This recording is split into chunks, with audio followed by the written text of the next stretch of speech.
As far as other video ideas, there is a topic that I did want to cover at some point about the music of the Sonic movies.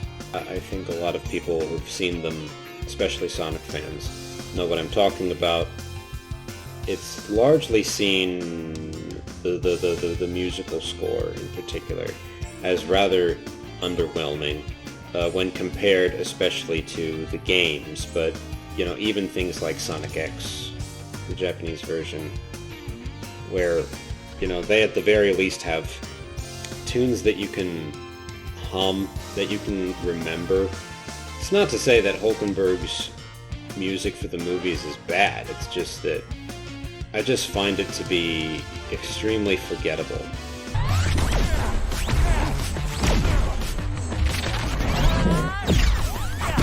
Channel Pup once used a term for it. He called it orchestral white noise.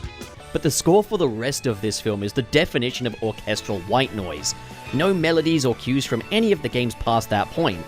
It doesn't seem to capture what makes Sonic special, I feel like. It doesn't really... I don't feel like it embodies the character very well. It doesn't really embody the franchise very well. It's just kind of that very generic action movie type of sound, and it's not even like a memorable type of action movie score, because at least, some movies are able to make their scores sound memorable, that help to associate it with their movie in particular.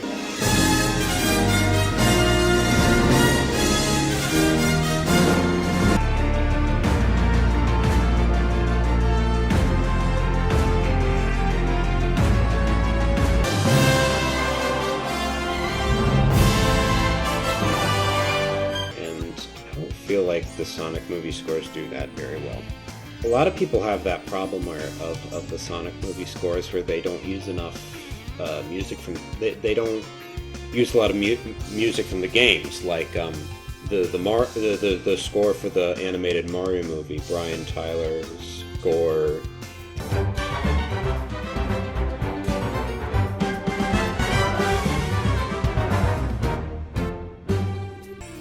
And people are like, well, why can't Sonic be like that? And to a certain extent, I agree.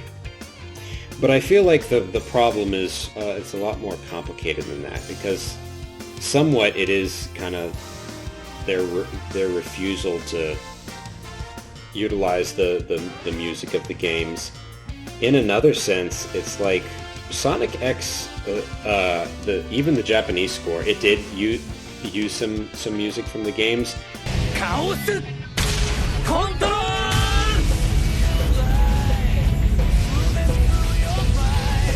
But not a lot. Most of the score, particularly in Seasons 1 and 2, it's original music.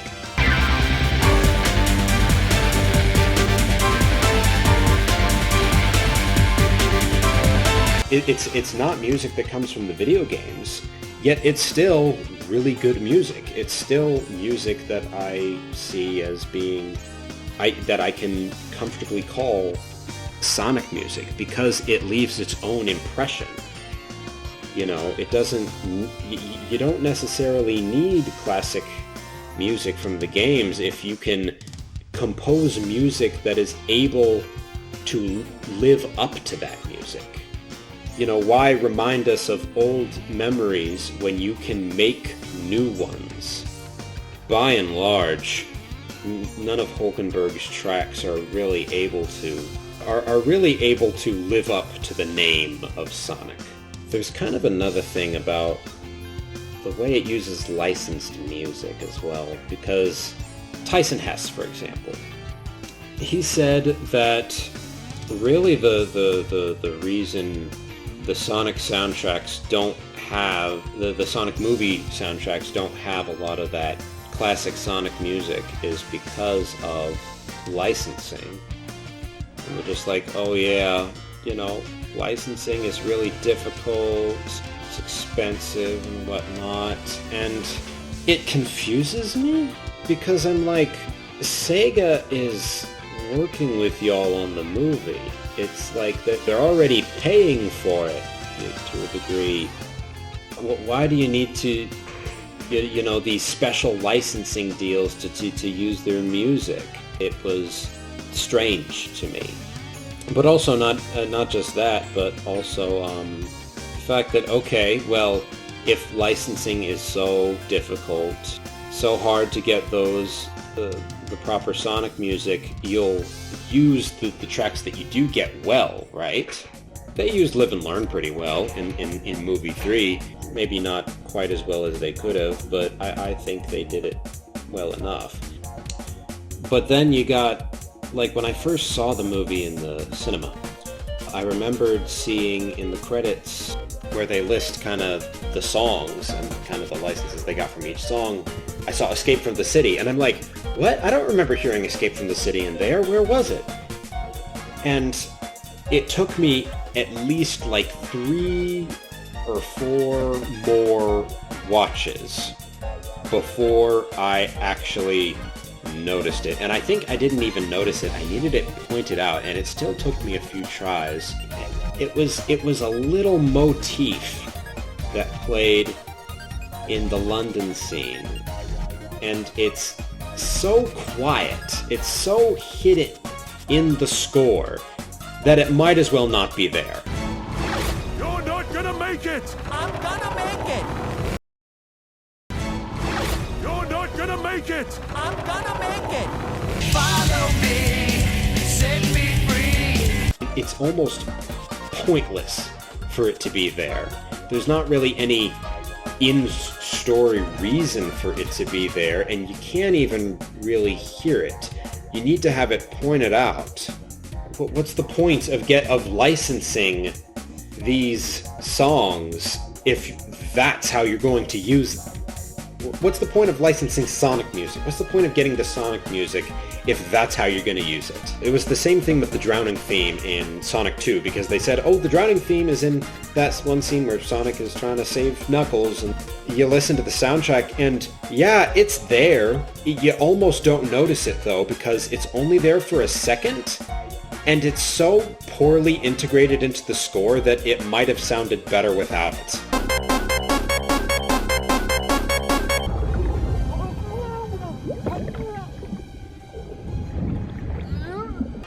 It's kind of says something when the Sonic X English dub integrates the drowning theme into their score better than the Paramount Sonic movies does.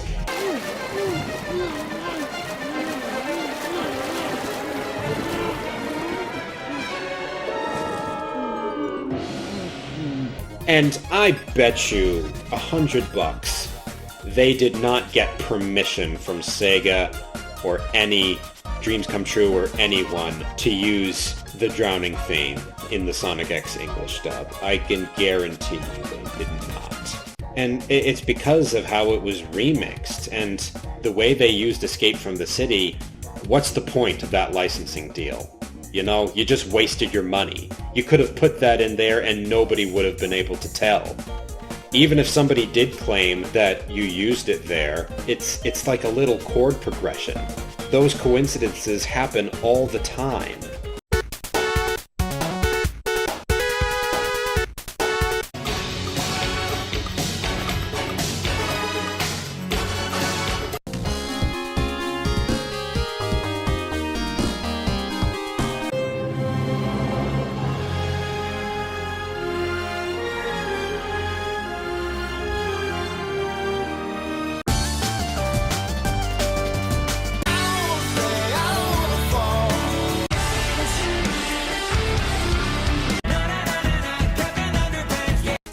You could just argue that was a coincidence, and you could, you know, that won't hold up in court.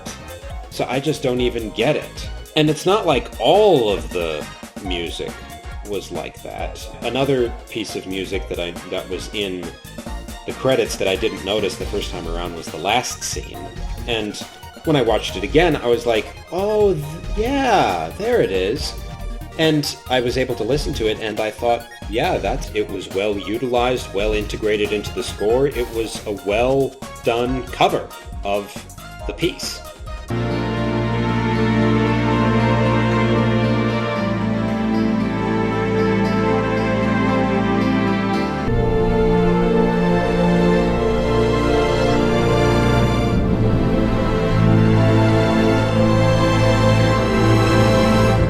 And then you gotta remember also that Sonic music isn't the only things they're licensing. When you look at all those pop songs from who knows what, that just are so important, they put those in there front and center, you know? They don't even integrate those into the score. They just stop the score to play those songs. And sometimes they fit, sometimes they really don't. But clearly the Sonic music is not being treated the same. They got another song that I did notice the first time around, but, you know, that was in the credits of Sonic Movie 3 was Eggman, the Eggman song from Sonic Adventure 2. And it's Robotnik's ringtone. And it only plays for like half a second before he picks up the phone and it stops. What do you want, Stone? Okay, that's nice as like a little Easter egg. But why is that? Why is that his ringtone? And why is whatever that song was in the dancing scene? Why is that song the needle drop that they play for the dance scene completely verbatim, almost all the way through?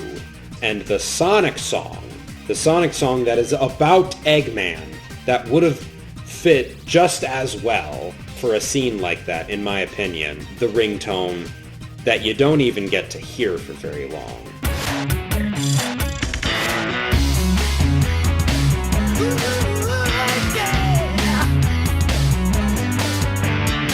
It makes Tyson's words on his social media and what basically his reasoning for why there wasn't a lot of Sonic music in the scores.